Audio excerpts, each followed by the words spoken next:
गोविंद अपनी बीवी सरला और अपने दो छोटे बच्चे मुन्नी और चीकू के साथ रहा करता था। गोविंद एक गरीब व्यक्ति था। वह अपने घर की आर्थिक स्थिति चलाने के लिए कड़कती धूप में जाकर कभी समोसे तो कभी चाउमीन बेचा करता था। सरला भी इसमें उसकी खूब मदद किया करती थी। ऐसे ही एक दिन की बात है। गोविंद अपनी बीवी सरला के साथ स्कूल के बाहर खड़ा होकर समोसे बेच रहा होता है, तो वहीं दूसरी ओर मुन्नी और चीकू थके हारे धूप से घर वापस आ रहे होते हैं और पंखा चलाकर बैठ जाते हैं। लेकिन पंखा इतने धीरे चल रहा होता है कि उन दोनों को पंखे की हवा ही नहीं लगती। अब जैसे ही सरला और गोविंद घर आते हैं तो मुन्नी और चीकू गोविंद से बोलते हैं, पापा आप एक कूलर क्यों नहीं ले लेते? देखो कितनी ज्यादा गर्मी है और मेरे सभी दोस्तों के घर में भी कूलर है। पर बेटा हमारे पास इतने पैसे नहीं है कि हम कूलर ले सके। आपके पास कभी भी हमारे लिए पैसे नहीं होते। हम आपसे कुछ भी मांगते हैं तो आप उसे पूरा नहीं करते। आप दोनों गंदे मम्मी पापा हैं। चलो दीदी हम बाहर खेलने चलते हैं। इस तरह से मुन्नी और चीकू बाहर खेलने के लिए चले जाते हैं। उन दोनों के जाने के बाद गोविंद बहुत निराश हो जाता है, जिसके बाद सरला गोविंद से बोलती है, देखिए आप उदास मत होइए, अभी वो दोनों बच्चे हैं। उन दोनों के अंदर अभी इतनी समझ नहीं है कि अपने पिता से कैसी बात की जाती है। सरला मैं इस बात से दुखी नहीं हूँ कि मेरे बच्चों ने आज मुझे क्या कहा, बल्कि मैं तो इस बात से दुखी हूँ कि आखिर मैं इतना गरीब क्यों हूँ। इतनी मेहनत करने के बाद भी मैं अपने बच्चों की एक छोटी सी इच्छा पूरी क्यों नहीं कर पा रहा। इस तरह से गोविंद बहुत ज्यादा दुखी हो जाता है। गोविंद को दुखी देख सरला भी बहुत ज्यादा दुखी हो जाती है। अब शाम को बच्चे बाहर से खेलकर घर आते हैं और गर्मी में पढ़ाई करने के लिए बैठ जाते हैं, लेकिन गर्मी के मारे वो दोनों पढ़ाई नहीं कर पाते। अब सब रात में खाना खाकर सोने के लिए जाते हैं, लेकिन घर में इतनी ज्यादा गर्मी होती है कि गर्मी के मारे बच्चे सही से सो नहीं पाते। ये देखकर गोविंद अगले ही दिन पुराना कूलर खरीदने की ठान लेता है और सरला से बोलता है, सरला आज हमें दोगुनी मेहनत करनी होगी ताकि आज हम अपने बच्चों के लिए एक पुराना छोटा सा कूलर खरीद सकें। मैं आपके साथ हूँ मुन्नी के पापा। इस तरह से आज गोविंद और सरला सुबह से समोसे बेचने के लिए निकल जाते हैं और शाम को वो एक दुकान पर जाकर पुराना कूलर मांगते हैं, लेकिन उन्हें पुराना कूलर नहीं मिलता और नए कूलर का दाम बहुत ज्यादा होता है। अब थक हार कर गोविंद और सरला अपने समोसे के साथ घर निकल पड़ते हैं, परंतु तभी रास्ते में उसे एक कबाड़ी की दुकान दिखती है। उस कबाड़ी की दुकान के बाहर एक छोटा सा कूलर रखा होता है। गोविंद उस कूलर को देखकर उस दुकान वाले के पास जाता है और दुकान वाले से बोलता है, मालिक ये कूलर खराब मालूम पड़ता है, क्या आप मुझे कबाड़े के भाव में ये कूलर दे सकते हैं? अरे हाँ भाई क्यों नहीं, वैसे भी ये कूलर मेरे किसी काम का नहीं है। वो तो एक ग्राहक आकर इसे कबाड़े के भाव में बेच गया था। मैंने जितने पैसे उस आदमी को दिए थे, अगर उसका दोगुना दाम तू मुझे दे दे तो मैं ये कूलर तुझे हाथों हाथ दे दूंगा। बताइए मैं आपको इस कूलर का कितना दाम दूं? यही कुछ 2000 दाम सुनकर गोविंद सोच में पड़ जाता है और कुछ देर बाद दुकानदार से बोलता है, अभी तो मेरे पास केवल 1000 ही रुपए हैं। आप एक काम कीजिए, ये 1000 रुपए रख लीजिए, बाकी के 1000 रुपए मैं आपको कुछ दिनों के बाद दे जाऊंगा। इस तरह से गोविंद उस कबाड़ी की दुकान से वो पुराना कूलर खरीद लेता है और घर पर लाकर अपने हाथों से उसे ठीक करता है। अब कूलर ठीक हो जाता है। शाम को जब बच्चे खेलकर घर आते हैं तो वो लोग अपने घर में कूलर देखकर बहुत खुश होते हैं। अब दोनों बच्चे कूलर के सामने बैठकर पढ़ाई करते हैं, तो वहीं दूसरी ओर सरला भी गोविंद के साथ समोसे बनाने की तैयारियों में लग जाती हैं। अगले दिन सरला और गोविंद समोसे बेचने के लिए फिर से कड़ी धूप में जाते हैं, लेकिन इस बार उन दोनों के समोसे पहले से ज्यादा बिकते हैं। ये देखकर उन दोनों को बहुत खुशी होती है और दोपहर में वो दोनों घर आकर कूलर की ठंडी ठंडी हवा खाते हुए बोलते हैं, सरला ये कुछ पैसे बच गए हैं, इसे तुम संभाल कर रख दो। जैसे ही 1000 रुपए होंगे हम दुकान वाले को उसके पैसे दे आएंगे। ठीक है मुन्नी के पापा। अब सरला बिल्कुल ऐसा ही करती है। अगले दिन वो लोग फिर से समोसे बेचने के लिए बाहर जाते हैं और इस बार पहले से भी ज्यादा की कमाई होती है। ये देखकर तो सरला की खुशी का ठिकाना ही नहीं होता। क्योंकि जब से उनके घर में कूलर आया था तब से उनकी कमाई जो बढ़ गई थी, वह लोग अब कूलर को लकी मानने लगते हैं। अब गोविंद कुछ ही दिनों के अंदर 1000 रुपए जोड़ लेता है और दुकानदार को उसके पैसे दे आता है। तो वहीं दूसरी ओर सरला की पड़ोसन कांता जब उनके घर में कूलर देखती है तो सरला से बोलती है, अरे सरला बहन, तुम्हारे घर में कूलर? पर ये कूलर कब आया? इस कूलर को देखकर तो मालूम होता है कि ये कूलर बड़ा ही महंगा है। अरे नहीं बहन, ये कूलर तो हमने उधार कबाड़ी वाले के दुकान से लिया था। पता है, जब से ये कूलर हमारे घर में आया है ना, तो मानो हमारी किस्मत ही बदल गई है। गोविंद जी की कमाई भी अच्छी होने लगी है। महज 10 दिन के अंदर ही कूलर का कर्जा भी उन्होंने अपने सर से हटा लिया। सरला की खुशी देखकर कांता अंदर ही अंदर जल उठती है और अपने घर में जाकर अपने पति से लड़ाई करती है। अब कांता और उसका पति गोविंद की तरक्की देखकर जलने लगते हैं। और एक दिन सरला घर में ही होती है और गोविंद अकेले समोसे बेच रहा होता है। तभी कांता गोविंद के पास जाती है और बड़ी ही चालाकी से गोविंद का ध्यान अपनी ओर कर लेती है। और इसी बीच कांता का पति उसके समोसे में किसी प्रकार की दवाई मिला देता है। अब जब गांव वाले गोविंद के समोसे खाते हैं तो उनकी तबीयत बिगड़ने लगती है और सभी गांव वाले गुस्से में आकर गोविंद को खूब मारते हैं, जिस वजह से गोविंद हॉस्पिटल में पहुंच जाता है और कोमे में चला जाता है। जब ये बात सरला को पता चलती है तो वो कूलर के सामने बैठकर रो रही होती है। मैंने और मेरे पति ने तो किसी का बुरा नहीं किया, फिर हमारे साथ इतना बुरा क्यों हुआ? क्यों गांव वालों ने मेरे पति को इतना मारा? आज वो कोमे में जा चुके हैं। सरकारी हॉस्पिटल के डॉक्टर ने तो उनका इलाज करने से भी मना कर दिया है। अब मैं अगर प्राइवेट हॉस्पिटल में उनको लेकर जाऊं तो इतने पैसे भी नहीं है मेरे पास। जादुई कूलर सरला की सारी बातें सुन लेता है और अपने आप कूलर में से बहुत सारे पैसे निकलते हैं। ये देखकर सरला बड़ी हैरान होती है और बोलती है, ये पैसे कूलर में से निकल रहे हैं?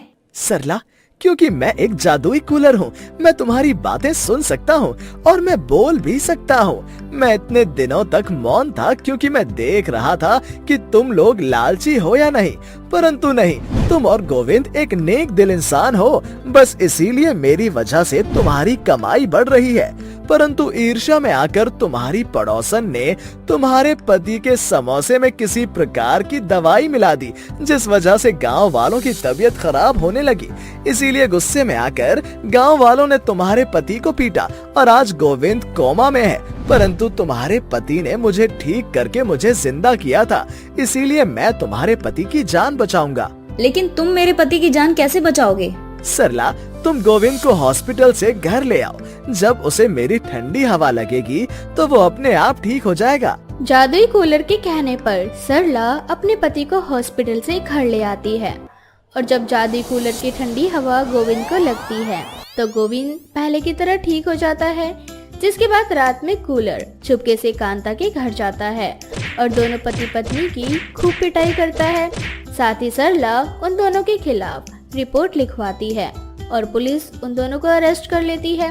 अब एक बार फिर से सरला और गोविंद ईमानदारी से कमाने लगते हैं। गरीब की जादुई मछली।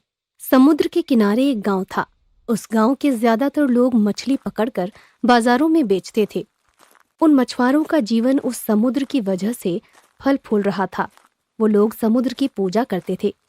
उनमें एक गरीब मछुआरा भी था जिसके पास अच्छी नाव और मछली पकड़ने के अच्छे कांटे नहीं थे। आज एक भी बड़ी मछली मेरे हाथ नहीं लगी। ऊपर से इस बार की बारिश में मेरी नाव भी टूट गई। अजी सुनते हो, हमारे घर में खाने के लिए एक वक्त का भी खाना नहीं बचा है। अगर आज भी मछली हाथ नहीं आएगी तो फिर हमें भूखे ही सोना पड़ेगा। हमारे पास ठंड में पहनने के लिए कपड़े भी नहीं है। ठंड भी बढ़ती जा रही है। तुम चिंता मत करो, मैं कुछ न कुछ इंतजाम जरूर करता हूँ। रमेश समुद्र किनारे मछली पकड़ने जाता है। रामलाल वहीं समुद्र किनारे रहता है। उसके पास मोटर वाली नाव थी। रामलाल, तुम तो जानते हो इस बार बारिश में मेरी नाव टूट गई है। क्या तुम मुझे अपनी नाव में समुद्र के बीच ले जा सकते हो? मेरा तो सीधा हिसाब है, ना किसी की मदद लो ना किसी को मदद दो। ठीक है भाई, अब तुम जाओ। मुझे तुमसे मदद की उम्मीद रखनी ही नहीं चाहिए थी। तुम जाकर किसी और से मदद मांग लो। रमेश उदास मन से समुद्र किनारे बैठकर मछली पकड़ने लगता है। देखते ही देखते शाम हो जाती है, लेकिन एक भी मछली उसके हाथ नहीं लगती। आज एक भी मछली हाथ नहीं लगी, मैं घर जाकर बच्चों को क्या जवाब दूंगा। रमेश घर आ जाता है। पिताजी, बहुत भूख लगी है, आप हमारे लिए खाना लाए हैं ना? और गरम कपड़े भी। आज एक भी मछली हाथ नहीं लगी। समुद्र के किनारे से मैं तुम्हारे लिए नारियल लेकर आया हूँ। आज रात इसे खाकर ही गुजारा करना पड़ेगा। कोई बात नहीं, कल जरूर मछली हाथ लगेगी। अगले दिन रमेश उदास मन से अपनी पुरानी टूटी हुई मछली पकड़ने का कांटा लेकर समुद्र के किनारे जाता है। वो सुबह से समुद्र में कांटा डालकर बैठा होता है, लेकिन एक भी मछली उसके हाथ नहीं लगती। वो उदास हो जाता है। आज तो लगता है हमें भूखे ही सोना पड़ेगा हाथ धोकर। तभी वहां रामलाल आ जाता है। क्या हुआ रमेश, तुम्हें आज भी मछली हाथ नहीं लगी? चले जाओ यहाँ से, क्यों बार बार मेरी स्थिति का मजाक उड़ाने आ जाते हो? हमें लगता है तुम्हारी किस्मत ही खराब है। तुम्हें मछली बेचने का धंधा अब छोड़ देना चाहिए। इतना बोलकर रामलाल वहां से चला जाता है। रमेश भी वहां से जाने लगता है। तभी उसे सुनाई देता है कि कोई दर्द से चिल्ला रहा है। वो आसपास देखता है, एक विशाल मछली की पूंछ बड़े से पत्थर के नीचे दब गई होती है और वो मछली घायल भी हो जाती है, जिस वजह से वो खुद को पत्थर के नीचे से नहीं निकाल पाती। ये देखकर रमेश को दया आ जाती है और वो उस मछली को पत्थर के नीचे से निकाल देता है। अरे वाह, इतनी बड़ी मछली! लगता है आज लॉटरी लगने वाली है हाथ धोकर। रमेश देखता है ये कोई मामूली मछली नहीं होती। अन्य मछलियों से वो विशाल और सुनहरे रंग की होती है। हाथ धोकर इतनी खूबसूरत मछली मैंने अपनी जिंदगी में नहीं देखी। इसे घर लेकर जाता हूँ। सरला उस मछली को देखकर चौंक जाती है। तभी सरला देखती है वो मछली कुछ बोलने की कोशिश कर रही है। मुझे छोड़ दो, मुझे जाने दो। ये मछली बोल रही है हाथ धोकर। मैं समुद्र की जादुई राजा की इकलौती जादुई मछली रानी हूँ। तुम मुझे जाने दोगे तो मैं तुम्हारी 3 इच्छाएं पूरी करूंगी। हाथ धोकर, ठीक है, तुम मुझे मेरी पुरानी नाव को फिर से नई जैसी बना दो। मछली तुरंत अपनी पूंछ हिलाती है और रमेश की पुरानी टूटी हुई नाव एकदम नई जैसी हो जाती है। ये तो वाकई जादुई मछली है। मेरी पुरानी टूटी हुई मछली पकड़ने का कांटे को नया जैसा कर दो हाथ धोकर।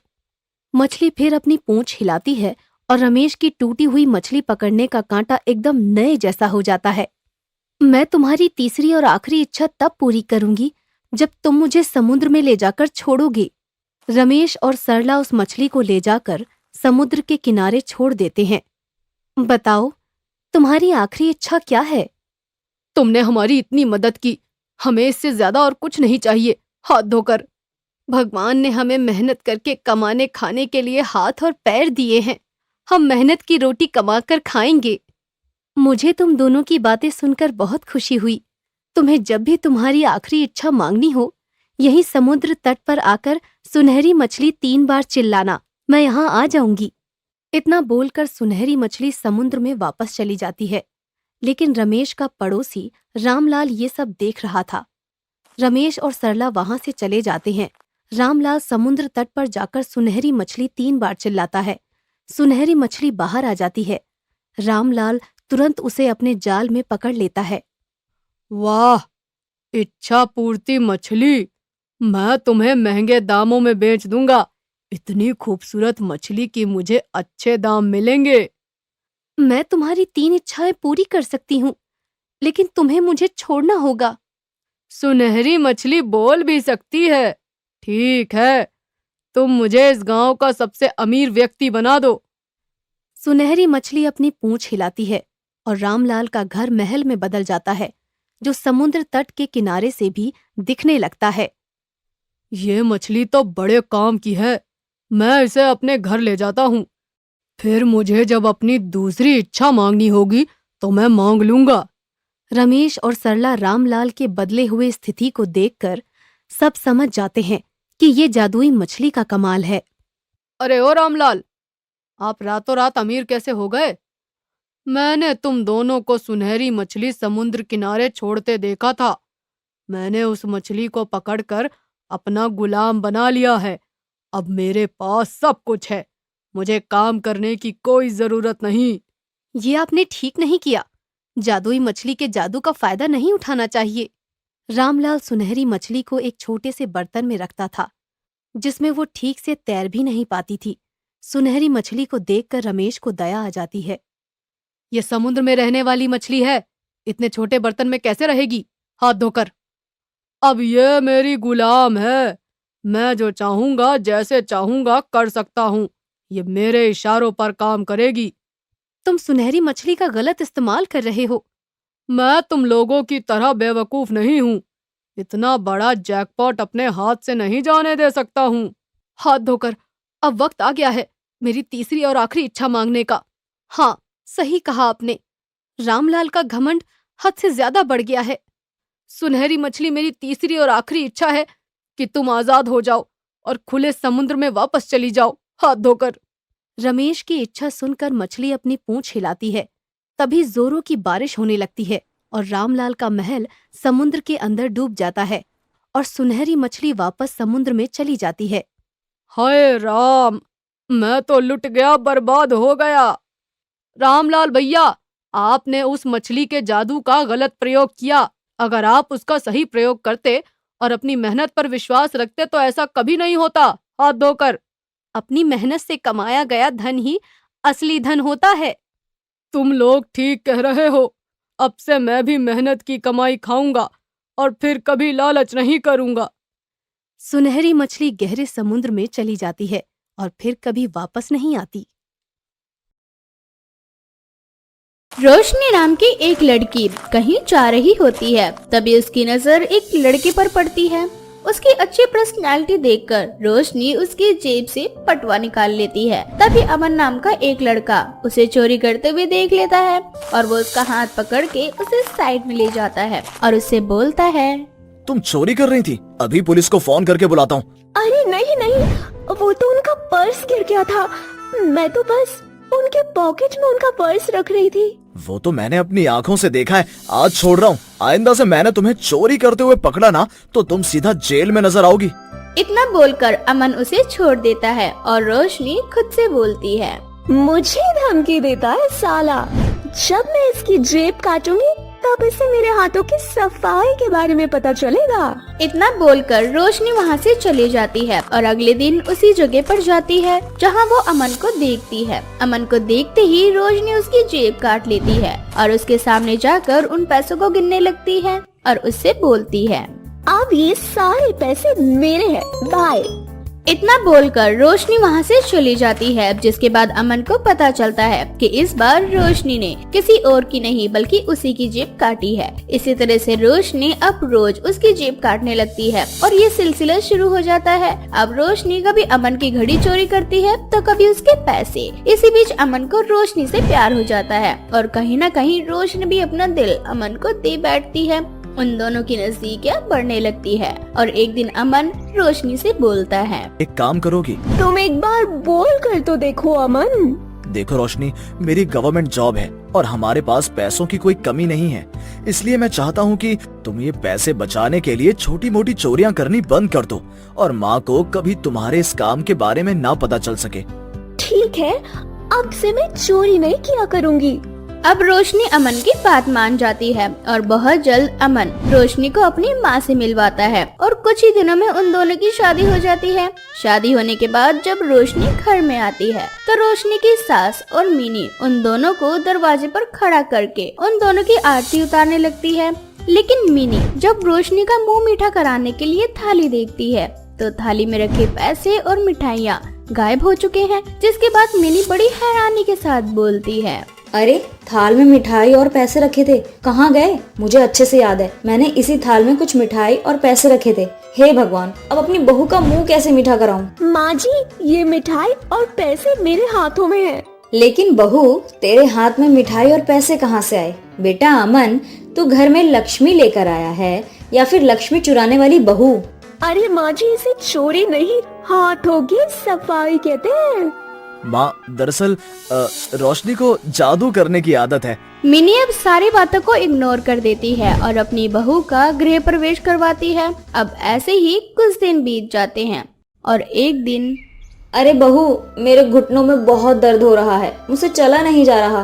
थोड़ी देर में मेरी बचपन की सहेली आने वाली है घर पर, और घर में चीनी खत्म है, तो तू पास की दुकान से चीनी ले आती तो बहुत अच्छा रहता। अरे माँ जी, इस घर की बहू हूँ, आपकी सहेलियाँ मेरी भी तो सास है। आप आराम कीजिए, मैं अभी बाहर से चीनी लेकर आती हूँ। इतना बोलकर रोशनी चीनी लेने के लिए घर से निकलती है, लेकिन तभी उसकी नजर अपनी सामने वाली पड़ोसन के घर पर पड़ती है। उसके किचन की खिड़की खुली होती है। अब रोशनी किचन के बाहर खड़ी होकर झांकने लगती है और जल्दी से किचन में जाकर चीनी का डब्बा लेकर अपने घर आ जाती है। दूसरी ओर जब उसकी पड़ोसन के घर का चीनी का डब्बा गायब होता है तो उसकी पड़ोसन गली में शोर मचाते हुए सभी पड़ोसियों को गाली देने लगती है और उनसे बोलती है, आज से पहले कभी इस गली में चोरी नहीं हुई और आज दिन दिहाड़े मेरे घर से चीनी का डब्बा गायब हो गया। अरे बताओ भला, चीनी भी चोरी करने वाली चीज है? हद करते हैं आज के लोग भी। इस तरह से वो औरत गली वालों को सुनाकर घर में चली जाती है। अब समय यूं ही बीतता जाता है और रोशनी की चोरी करने की आदत भी बढ़ जाती है। ऐसे ही एक दिन मिनी रोशनी को अपने साथ बाजार लेकर जाती है, जहाँ मिनी सब्जी वाले से सब्जी का मोल भाव कर रही होती है, तो वहीं रोशनी कुछ सब्जियों की चोरी कर लेती है। और जब वो दोनों सास बहू घर आते हैं तो मिनी देखती है कि उसकी सब्जी के झोले में नींबू, टमाटर और भी कुछ सब्जियां हैं जो उसने खरीदी ही नहीं थी। उन सब्जियों को देख मिनी अपनी बहू रोशनी से बोलती है, अरे बहू, ये सब्जियां तो मैंने खरीदी ही नहीं, फिर यहाँ कैसे? कहीं तूने कोई जादू तो नहीं किया? अरे नहीं नहीं माँ जी, इस बार मैंने कुछ नहीं किया, बल्कि मैंने तो ये सब्जी खरीदी है जब आप सब्जी वाले से मोल भाव कर रही थी। रोशनी इस तरह से झूठ बोल देती है। अब ऐसे ही कुछ दिन बीत जाते हैं और एक दिन रोशनी मिनी के साथ साड़ी खरीदने के लिए दुकान पर जाती है, जहां वो दोनों कुछ साड़ियों को पसंद भी कर लेती है। लेकिन तभी मिनी को एक साड़ी बहुत पसंद आती है और वो दुकान वाले से बोलती है, भैया, वो हरी वाली साड़ी बहुत अच्छी लग रही है, एक बार आप मुझे वो हरी वाली साड़ी दिखाना। मिनी के कहने पर दुकान वाला उसे उसकी मनपसंद साड़ी निकाल कर दिखाता है। अरे वाह माँ जी, ये साड़ी तो सच में बहुत अच्छी लग रही है आप पर। यही साड़ी लेना आप, आपके ऊपर ये साड़ी खूब जचेगी। अच्छा भैया, ये साड़ी कितने की है? अरे मैडम, ये साड़ी सिर्फ 4000 की है। हम आपके लिए ये साड़ी 3500 की लगा देंगे। आखिर आप हमारी प्रीमियम कस्टमर जो हैं। क्या भैया, आप भी क्या बातें करते हो? मैं हमेशा से आपकी दुकान पर ही साड़ियाँ लेकर जाती हूँ और आप हो कि मुझे ही ठग रहे हो। 2000 की साड़ी आप मुझे 4000 में दे रहे हो। इस तरह से मिनी उस दुकानदार से उस साड़ी को लेकर काफी मोल भाव करती है, लेकिन वो दुकानदार साड़ी का रेट 3000 से नीचे नहीं करता। जिसके बाद मिनी दुकान से बिना साड़ी लिए जाने लगती है। पर इसी बीच रोशनी वो साड़ी चोरी कर लेती है और जब मिनी घर आती है तो अगले दिन रोशनी वही साड़ी अपनी सास को देती है। उस साड़ी को देख मिनी रोशनी से बोलती है, अरे बहू, ये तो वही साड़ी है जो मुझे कल पसंद आई थी, लेकिन ये साड़ी यहाँ कैसे? तू कब लेकर आई इस साड़ी को? और तेरे पास इतने पैसे कहाँ से आ गए? अरे माँ जी, मैंने जब देखा कि ये साड़ी आपको बहुत पसंद है तो घर आने के बाद मैं पैसे लेकर दोबारा दुकान में गई और मैंने दोबारा दुकान वाले से काफी मिन्नतें की। उसके बाद दुकानदार ने ये साड़ी मुझे दे दी। रोशनी अपनी सास से झूठ बोली रही होती है कि तभी दुकानदार मिनी के घर आ जाता है और मिनी के हाथों में अपनी साड़ी देख उसके हाथों से वो साड़ी छीन लेता है और मिनी से बोलता है, अरे मिनी बहन, तुम हमारी पुरानी ग्राहक हो, इसलिए मैं इस समय आया, वरना मुझे तो कल रात को ही पता चल गया था कि तुम्हारी बहू ने ये साड़ी चोरी करी है। अरे मिनी बहन, तुम अपने घर में बहू लेकर आई हो या चोरनी, तुम नहीं जानती, पर तुम्हारी बहू ने ये साड़ी चोरी की है। मैंने अपनी दुकान में सीसीटीवी कैमरे चेक किए तो मैंने देखा कि तुम्हारी बहू मेरी साड़ी को चोरी कर रही है। फिर क्या था, मैंने तभी सोच लिया कि मैं आकर इस बारे में आपसे बात जरूर करूंगा, परंतु रात हो रही थी इसलिए मैंने छोड़ दिया और अभी आया। उस दुकानदार की बात सुनकर मिनी दुकान वाले से माफी मांगती है और उसे साड़ी के पैसे दे देती है। जिसके बाद दुकानदार अपने पैसे लेकर वहाँ से चला जाता है और मिनी अपनी बहू से बोलती है, बहू, आज तेरी वजह से ना मुझे बहुत शर्मिंदगी महसूस हो रही है।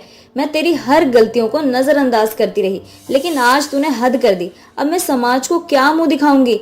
तूने मुझे कहीं बोलने लायक ही नहीं छोड़ा। सब कहते हैं कि मेरी बहू चोर है। अब तू ही बता बहू कि मैं उन लोगों की बातों का क्या जवाब दूं। अपनी सास की बातें सुनकर रोशनी को अपनी गलती का एहसास हो जाता है और वो अपनी सास से माफी मांगती है और अपनी सास से कभी न चोरी करने का वादा करती है, जिसके बाद रोशनी चोरी करना छोड़ देती है और वो लोग एक सुकून की जिंदगी